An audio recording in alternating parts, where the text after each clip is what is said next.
வணக்கம் நண்பர்களே, நான் தான் ராஜா. மீண்டும் கதை வடிவில் உங்களை சந்திப்பதில் மிக்க மகிழ்ச்சி. இந்த கதையில் என் பக்கத்து வீட்டு டீச்சரை ஆயில் மசாஜ் செய்து மடக்கிய கதையை பார்க்கலாம். சரி, வாங்க நேரா கதைக்கு போகலாம். நான் எப்போதும் போல கம்பெனிக்கு சென்று வேலையை முடித்து விட்டு வீட்டிற்கு நடந்து வந்து கொண்டிருந்தேன். அப்பொழுதுதான் நடந்தது அந்த சம்பவம். நடந்து சென்று கொண்டிருக்கும் போது என் முன்னால் ஒரு ஸ்கூட்டி கீழே விழுந்தது. அக்கம் பக்கம் யாரும் இல்லை. நான் வேகமாக ஓடிச் சென்று பார்த்தேன். அது என் வீட்டிற்கு பக்கத்து தெருவில் உள்ள முத்துலட்சுமி டீச்சர். அவங்கள பத்தி இந்த இடத்தில் கண்டிப்பாக கூறியே ஆக வேண்டும். பார்ப்பதற்கு மிகவும் அழகாக 6 அடி நல்ல உயரம், நல்ல சந்தன கலர் உடம்பும், வட்டமான முகமும், நல்லா நீண்ட இரு புருவம், அதற்கு கீழ் எல்லா ஆட்களையும் காந்தம் போல கவர்ந்து இழுக்கும் கண்களும், நல்லா நேரான அளவான மூக்கும், ஊத்துக்குழி வெண்ணெய் போல கொழு கொழு கன்னங்களும், ஆரஞ்சு சுளைய பிச்சு ஒட்ட வச்சது போல உதடுகளும், டீச்சர்களுக்கே உரித்தான நல்லா சிக்குன்னு படத்தில் வரும் டீச்சர் பாத்திரம் போல நல்லா அழகா, பார்க்கும் ஆண்களையும் கிறங்கடிக்குற அவ்வளவு கொள்ளை பேரழகி. அவங்களுக்கு கல்யாணம் ஆகி 2 வருஷம் தான் ஆகுது. அவங்களுக்கு இன்னும் குழந்தை இல்ல. அவங்க புருஷன் டவுன்ல சூப்பர் மார்க்கெட் கடை வச்சிருக்காரு. சரி, வாங்க கதைக்கு போகலாம். நான் வேகமாக ஓடிச் சென்று பார்த்தேன். அது முத்துலட்சுமி டீச்சர். அவங்கள கைய பிடிச்சு தூக்கிவிட்டு என்ன ஆச்சுன்னு கேட்டேன். டீச்சர், ஒரு நாய்க்குட்டி குறுக்க வந்துடுச்சு, அதன் கீழே விழுந்துட்டேன்னு சொன்னாங்க. நான் அவங்க கிட்ட அடி எதுவும் பட்டதான்னு கேட்டேன். டீச்சர், பலமான அடி படல, ஆனால் கால் மட்டும் பயங்கரமா வலிக்குதுன்னு சொன்னாங்க. நான், உங்க காலு சுளுக்கு பிடிச்சிருக்கும், வாங்க கிளினிக் போகலாம்னு சொல்லிட்டு அவங்க ஸ்கூட்டில டீச்சரை உட்கார வச்சு கிளினிக்கு கூட்டிட்டு போனேன். கிளினிக் போய் வழிக்காக ஊசி போட்டு ஒரு ஆயின்மெண்ட் கொடுத்தாங்க. அத வாங்கிட்டு டீச்சரை ஸ்கூட்டில அவங்க வீட்டுல போய் விட்டுட்டு, ஏதாச்சும் உதவி வேணும்னா என் நம்பருக்கு போன் பண்ணுங்கன்னு சொல்லி போன் நம்பர் கொடுத்துட்டு வீட்டுக்கு வந்துட்டேன். வீட்டுக்கு வந்து சட்டை பேண்ட் மாத்திட்டு கடைக்கு போகலாம்னு முத்துலட்சுமி டீச்சர் வீட்டுக்கு பக்கத்தில் இருக்கும் கடைக்கு போகலாம்னு கிளம்பினேன். டீச்சர் வீட்டுக்கு போய் காலிங் பெல்லை அமுக்கினேன். டீச்சர் மேதுவா காலை இழுத்துக்கிட்டே வந்து கதவை திறந்தாங்க. டீச்சர், வா ராஜா, உள்ள வான்னு சொன்னாங்க. சோபால உட்கார சொன்னாங்க. நான் சேபால உட்கார்ந்தேன். அவங்களும் எனக்கு முன்னாடி சோபால உட்கார்ந்தாங்க. நான், இப்போ கால் வலி எப்படி இருக்கு? டீச்சர், இப்போ பரவாயில்லை, ஆனா நடக்கும் போது தான் வலிக்குது. நான், அந்த ஆயின்மெண்ட் தொடர்ச்சியா 3 நாள் போட்டா சரியாகிவிடும்னு சொன்னேன். ஏதாச்சும் உதவி வேணும்னா தயங்காமல் கேளுங்கன்னு சொல்லிட்டு வீட்டுக்கு வந்துட்டேன். இரவு 8 மணிக்கு டீச்சர் போன் பண்ணாங்க. வீட்டு வரைக்கும் வர சொன்னாங்க. நான் சாப்பிட்டுட்டு அம்மா கிட்ட ஒரு சின்ன வேலையா வெளிய போயிட்டு வந்துடுறேன்னு சொல்லிட்டு டீச்சர் வீட்டுக்கு வந்தேன். காலிங் பெல்லை அமுக்கினேன். டீச்சர் கதவை திறந்தாங்க. என்னால நம்பவே முடியல. டீச்சர் சிவப்பு நிற சேலையில தேவதை போல இருந்தாங்க. அழகுனா அழகு, அப்படி ஒரு அழகு. பகல்ல பார்த்ததை விட இரவு இன்னும் ரொம்ப அழகாக தெரிஞ்சாங்க. உள்ள வா ராஜா சொன்னாங்க. 2 பேரும் வீட்டுக்குள்ள போனோம். டீச்சர் கதவை உள்ள கூடி லாக் போட்டாங்க. நானும் உள்ள போனேன். சாப்பாடு சாப்பிடுறீங்களான்னு கேட்டாங்க. நான், இல்ல, இப்போது தான் சாப்பிட்டேன்னு சொன்னேன். அவங்க பெட்ரூம்குள்ள போனாங்க. அப்போதான் அவங்க அழக ரசிச்சேன். இதுவரைக்கும் டீச்சர் மேல அப்படி ஆசை வரல. ஆனால் அவங்கள அந்த சேலையில பார்த்ததும் எப்படியாவது அவங்கள வேணும்னு என் மனசு துடிச்சது. டீச்சர் ரூம்குள்ள போய் அந்த ஆயின்மெண்ட் எடுத்து வந்து என் கையில கொடுத்துட்டு, தப்பா நினைக்கலேனா இந்த ஆயில்ல என் கால்ல தடவி விட முடியுமான்னு சொல்லிட்டு சேபால உட்கார்ந்தாங்க. நான் ஆயில் கையில வாங்கிட்டு கரும்பு தின்ன கூலி வேணுமான்னு நினைச்சுக்கிட்டு இருந்தேன்.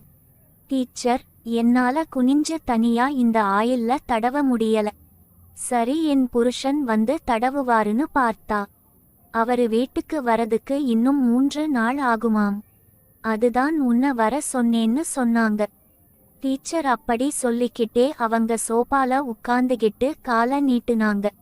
நான் அவங்க இருந்த சோபால உட்காந்துகிட்டு, டீச்சர் காலை என் மடில வைங்கன்னு சொன்னேன். டீச்சர் இல்ல வேண்டாம் நீங்க இங்க வச்சே பண்ணுங்கன்னு சொன்னாங்க. நான் பரவாயில்ல டீச்சர் என் மடியில் காலை வைங்க, அப்பதான் மசாஜ் பண்றதுக்கு சுலபமாக இருக்கும்னு சொல்லி நானே அவங்க காலை புடிச்சு என் மடில வச்சேன். முதல் முறை அவங்க காலை தொடுறேன். அதுவும் அவங்க கால்ல போட்டிருந்த கொலுசு அவங்க காலுக்கு இன்னும் அழகு ஏத்துச்சு. நான் ஆயின்மெண்ட கையில தடவி அவங்க காலை தொட்டேன். அப்படி ஒரு மென்மை. அவங்க கால் விரலுல இருந்து ஆயில்மெண்டை தடவ ஆரம்பிச்சேன். என் கை வச்சதுமே வலில அவங்க கண்ண மூடிக்கிட்டாங்க. அதுக்குள்ள அவங்க கண்ண முழிச்சி ஆயில் ட்ரெஸ்ல பற்றும் முட்டி வர தேய்ச்சி வீட்டா போதும்னு சொல்லிட்டாங்க. நானும் சிரிச்சுக்கிட்டே சரி டீச்சர்னு சொல்லிட்டு மறுபடியும் மசாஜ் பண்ணேன். சரி நமக்கு இன்னும் 2 நாள் இருக்கு, அதுக்குள்ள எப்படியாவது மடக்கிடணும்னு நினைச்சுக்கிட்டேன். பேச்சுவாக்குல டீச்சர் நல்லா மசாஜ் பண்ணுறேயே, இதுக்கு முன்ன யாருக்கும் மசாஜ் பண்ணிருக்கியான்னு கேட்டாங்க. நானும் இதான் வாய்ப்புன்னு. என் நண்பர்களுக்கு கால்ல அடிபட்டாலோ இல்ல இடுப்புல சுளுக்கு பட்டாலோ நான் தான் மசாஜ் பண்ணி விடுவேன். அப்போ பழகுனேன். நான் டீச்சர் இப்போ கால் வலி எப்படி இருக்குன்னு கேட்டேன். டீச்சர் அவங்க லேசா சிரிச்சுக்கிட்டே உன் கை படவும் வலி குறைஞ்சுடுச்சு, நாளைக்கு காலையில ஒரு முறை நீயே வந்து மசாஜ் பண்ணவாயான்னு கேட்டாங்க. நான் சரி டீச்சர் நாளைக்கும் நானே வந்து மசாஜ் பண்ணுறேன்னு சொல்லிட்டு வீட்டுக்கு வந்துட்டேன். அடுத்த நாள் காலையிலேயே டீச்சர் வீட்டுக்கு போனேன். டீச்சர் காலையிலேயே குளிச்சிட்டு கருப்பு சேலை கட்டி செம்மையா இருந்தாங்க. அவங்க டீ கொடுத்தாங்க. குடிச்சிட்டு டீச்சர் நான் மசாஜ் பண்ணவான்னு கேட்டேன். அவங்க என்ன ஒரு மாதிரி வச்ச கண்ணு வாங்காம பார்த்தாங்க. என்னைய அறியாமலே என் கண்ணு அவங்கள பார்த்தேன். அவங்க அத நோட் பண்ணிட்டாங்க. உடனே சேலையால மூடிக்கிட்டாங்க. அதே போல டீச்சரை சேபால உட்கார வச்சிட்டு அவங்க காலை என் மடியில் வைத்து ஆயில் கையில எடுத்து அவங்க கால்ல விரல்ல தடவ ஆரம்பித்தேன். நான் சரி டீச்சர்கிட்ட இருந்து பச்சை கொடி கிடைச்சிருச்சு, மிச்சத்தை சாயங்காலம் வேலை முடிந்து பார்த்துக்கலாம்னு கண்ட்ரோல் பண்ணிக்கிட்டே டீச்சர் எழுப்புனேன். டீச்சர் மசாஜ் முடிஞ்சிருச்சு, இன்னைக்கு சாயங்காலம் ஒரு முறை மசாஜ் பண்ணுனா இன்னும் நல்லா இருக்கும்னு சொன்னேன். டீச்சர் சரி சாயங்காலம் சீக்கிரமா வந்து பண்ணுன்னு டபுள் மீனிங்ல சொன்னாங்க. நானும் சிரிச்சுக்கிட்டே வேலைக்கு கிளம்பி சென்றேன். அன்னைக்கு சாயங்காலம் சீக்கிரமா வேலைக்கு போயிட்டு வீட்டுக்கு வந்துட்டேன். அம்மா கிட்ட போய் நான் டவுனுக்கு போறேன், வரதுக்கு கொஞ்சம் நேரமாகும்னு சொல்லிட்டு டீச்சர் வீட்டுக்கு வந்தேன். டீச்சர் வீட்டுக்கு வந்து காலிங் பெல்லை அமுக்கினேன். டீச்சர் கதவை திறந்தாங்க. வா ராஜா உள்ள வான்னு கூப்பிட்டாங்க. டீச்சர் அன்னைக்கு ஒரு சில்க் நைட்டி போட்டிருந்தாங்க. உள்ள போய் சோபால உட்கார சொல்லிட்டு காபி எடுத்துட்டு வந்தாங்க. காபியை குடுத்துட்டு என் பக்கத்துல வந்து உட்கார்ந்தாங்க.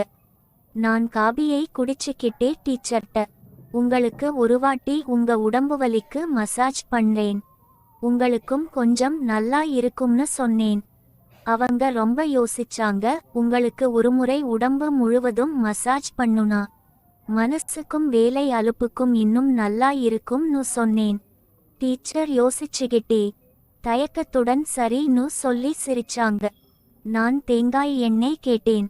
அதுக்கு டீச்சர் பெட்ரூம் இருக்குன்னு சொன்னாங்க. நான் டீச்சரை பெட்ரூம்க்கு கூட்டிட்டு போனேன். நான் டீச்சர் இப்படி பெட்ல குப்பர படுங்கன்னு சொன்னேன். டீச்சர் படுத்தாங்க. டீச்சர் நைட்டி வேண்டாமேன்னு சொன்னேன். ஐயோ எனக்கு கூச்சமாக இருக்குன்னு சொன்னாங்க. பரவாயில்ல டீச்சர், அப்பத்தான் மசாஜ் பண்ண முடியும்னு சொன்னேன். டீச்சர் யோசிச்சுக்கிட்டே சரி இப்போது என்ன செய்ய வேண்டும் என்கிறாய்ன்னு சொன்னாங்க.